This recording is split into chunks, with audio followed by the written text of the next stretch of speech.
ህይወታችሁን ሙሉ በሙሉ የለወጠ ነገር ገጥሟችሁ ነገር ግን ስለ ታሪካችሁ ለመናገር ፈርታችሁ አታውቁም?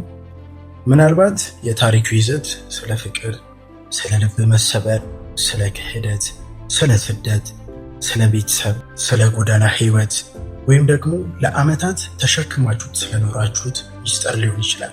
በቅርቡ የተደበቁ እውነቶች ለእነዚያ ታሪኮች ድምፅ ለመሆን ይመጣል። እኔ የዝግጅቱ አቅራቢ ያሬድ ነኝ።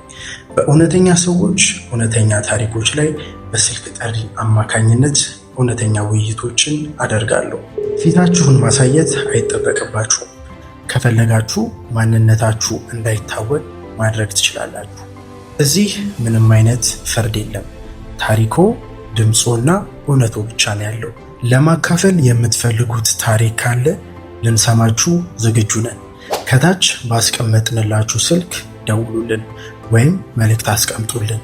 የእናንተ ታሪክ ለአንድ ሰው ብርታት ሊሆን፣ አንድ ሰው ሊረዳ ወይም ደግሞ በችግራቸው ውስጥ ብቻቸውን እንዳልሆኑ ሊያስታውሳቸው ይችላል። የተደበቁ እውነቶችን በቅርቡ ይጠብቁ።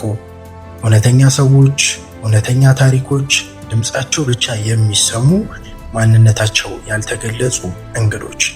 እናም አስታውሱ፣ ከእያንዳንዱ የስልክ ጥሪ ጀርባ ሊሰሙ የሚገባው ታሪክ አለ።